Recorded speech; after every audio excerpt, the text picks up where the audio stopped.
Hello, welcome back to my next video. My name's Lois, and you are watching the Ponderings of the Pre-Retired. So I got a call last night, and it got me thinking. My friend called me and let me know that her adult child is planning to move back home. And not only is her adult child moving back home, but her adult child's spouse and their two kids are all moving back in. And my friend was talking to me, and she kind of shared that she has mixed feelings about this. Her husband and her are, like many of us, preparing for retirement, trying to save and put money away for their retirement when they're no longer working.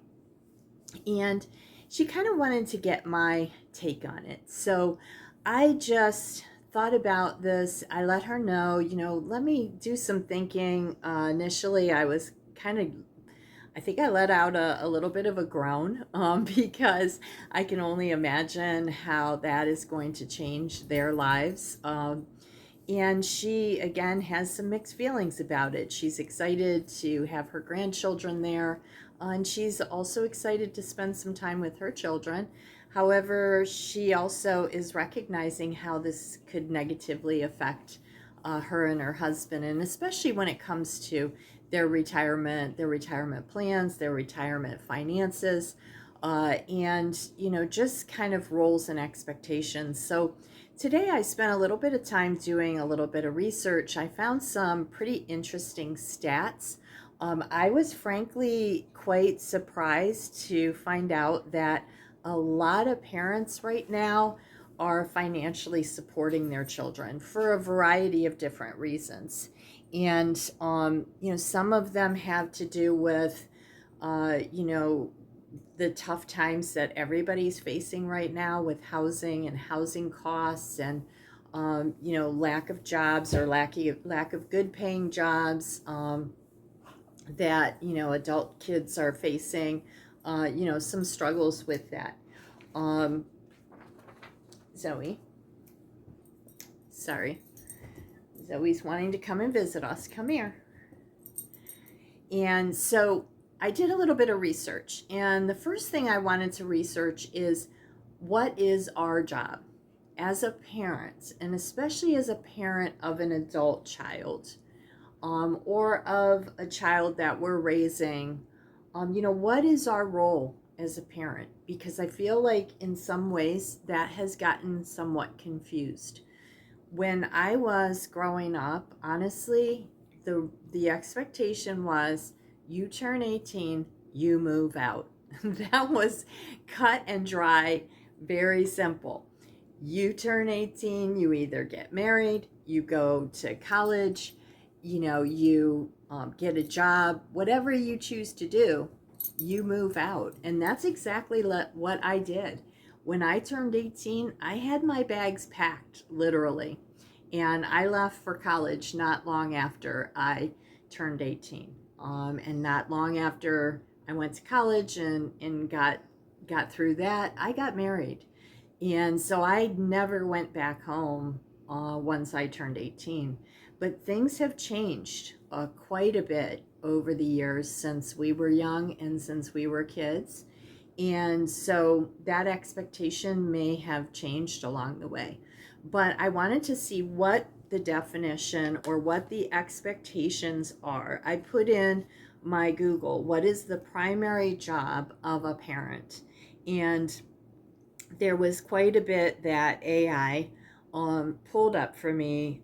Some things like meeting basic needs, providing emotional support, guiding development. These were all brought up as jobs of a parent or expectations of a parent with their children. And the last thing that's on the list is preparing children for adulthood. Parents equip their children with the skills and knowledge they need to become independent, self-sufficient, and contributing members of society. And that came from the National Institute of Health. And so that kind of clarified what I already knew, that our primary job as parents with our children when they're under the age of 18 is to prepare them to be independent and self-sufficient. So how does that work when our kids are coming back home and we are planning to contribute financially to their situation? Or even if they're not coming back home to live, if we are financially supporting them in their lives as adults, what are the situations that constitute us doing that? When have we gone too far? What are the expectations that we should maybe be thinking about as we're contemplating? As my friend is contemplating her child and spouse and 2 kids moving back home, what are some things that she could be doing to prepare for that and to kind of set them up for success right out of the gate? Now, I do want to make a disclaimer right off the bat.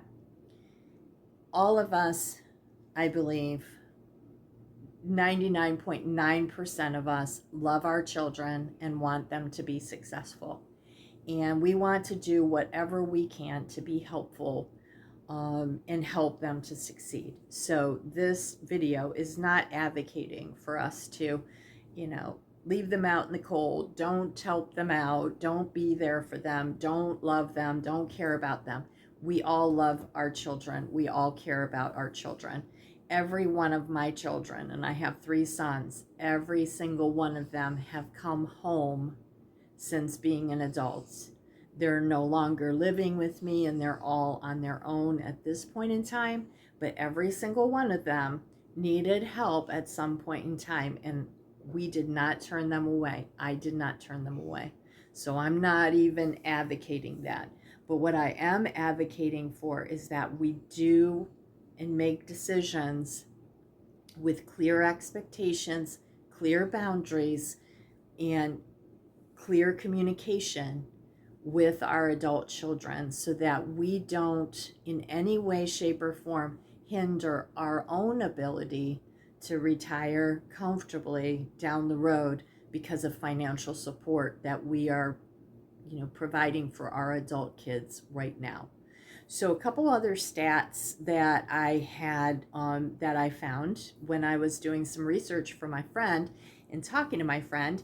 One was from Bankrate, and Bankrate quotes 61% of parents are supporting their adult kids right now, and 49% of kids over the age of 23 are being financially supported by their parents.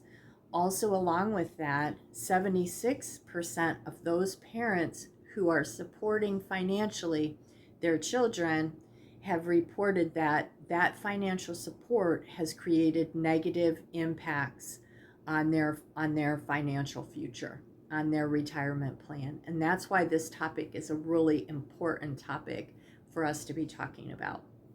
That stat actually came from Intuit.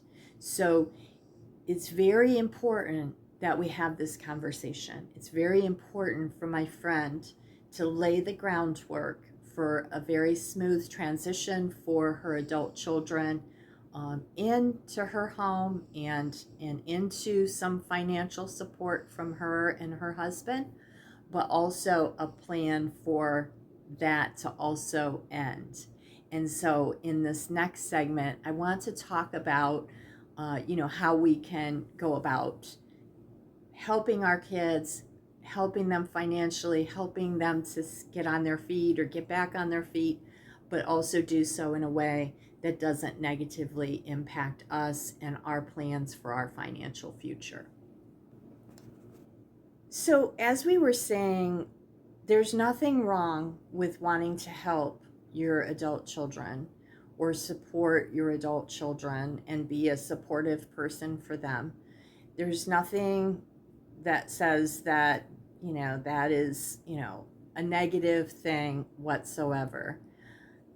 What I want to dig into with you today is how can we be a source of support for our adult children and help them to get back on their feet without negatively impacting our future. I don't know about you. I've heard about parents who have mortgaged their homes in order to be able to help financially support their adult children. I've heard of situations where adult children are living with parents and not working and not contributing, and even taking it a step further, not helping out around the house, not taking care of their own children, not doing chores, things of that nature.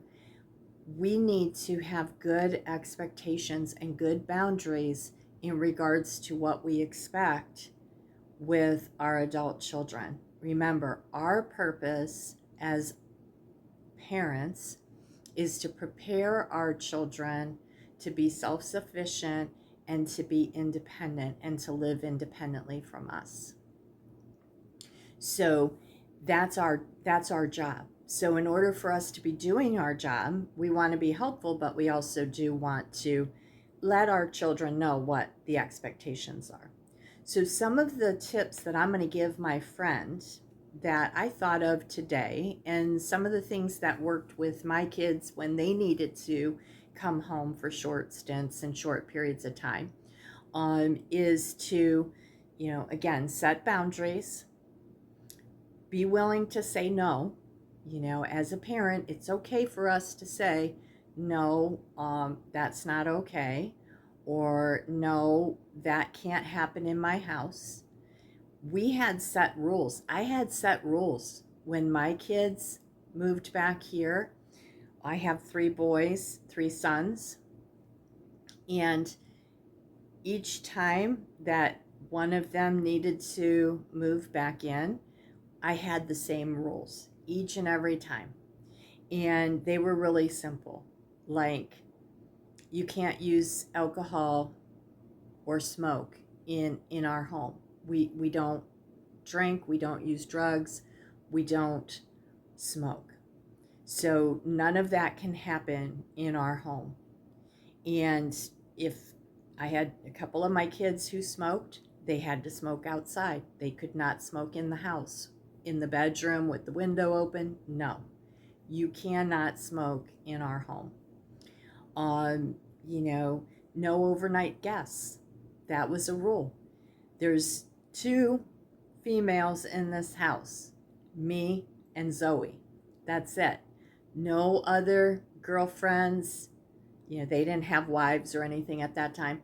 No other women can be in this house. They could come over and visit you, of course, and you guys can watch some TV or whatever, but no other women can sleep in this house or sleep in the room with you. So, for my sons, that sometimes meant that they did visiting with their girlfriends or whatever at their girlfriends' houses, or other situations. But that was a rule that we had here, and we had to be willing to say no. And so you have to have that willingness to say no and to make your expectations very clear. The other thing we had is we actually had, it wasn't what I would say is a contract so much as it was just a written list of our expectations. If you're going to be here and live here, this is what we expect. And for that time period that they were here, they did pay rent. It wasn't a huge amount of money, and they were able to save up money to move out of our house, but they did pay rent while they were here, and they did contribute to our home, our food. Our bills went up, like our electricity went up, our water went up, some of our utilities went up because they were living here. And so in light of that, they did pay a nominal amount of money. And that was expected, just like if they lived in an apartment and they had a landlord, They were expected to pay their rent on a certain day, every month. So that was all written down, and it was very clear what our expectations were. And that way, if something happened, we could say, you signed an agreement when you moved in here, and we gave you, the space to be able to get back on your feet, or whatever the case was. You signed an agreement to do certain things, and you're not doing those certain things. So we could have some of those tough conversations, and we had, that written agreement that they signed when they moved in. So having things in writing, even with your kids, is going to really help to maybe bypass some misunderstandings down the road. So, keep that in mind.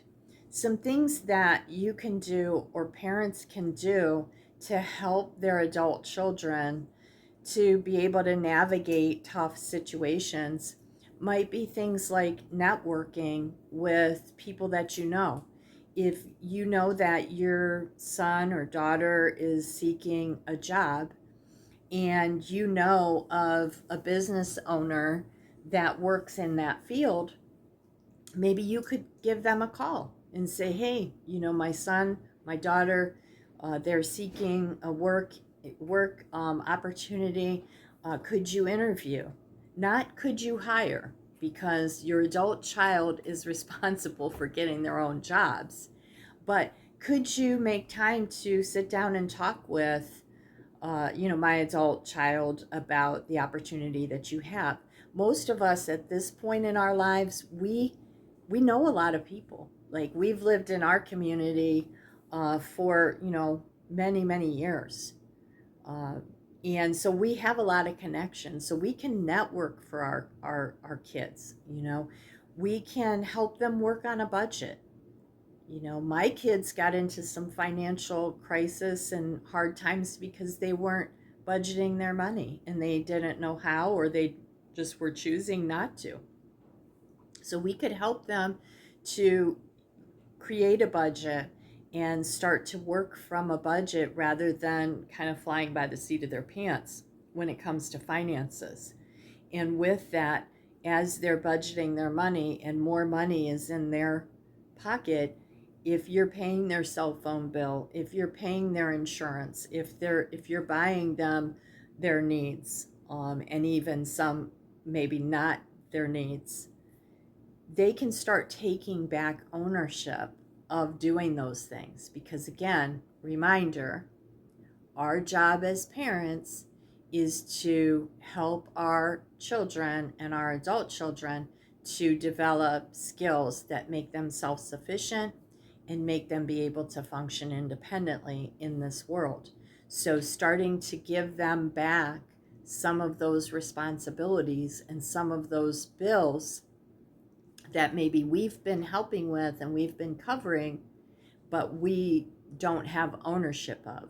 Those are their bills, their responsibilities. Start giving some of those back as they're working on their budget, as they're getting those jobs and getting back on their feet. Start giving back some of those responsibilities. That will actually build their confidence, build their independence, and help them to know that they can stand on their own 2 feet. That's our job as parents, is to give them that confidence to be independent.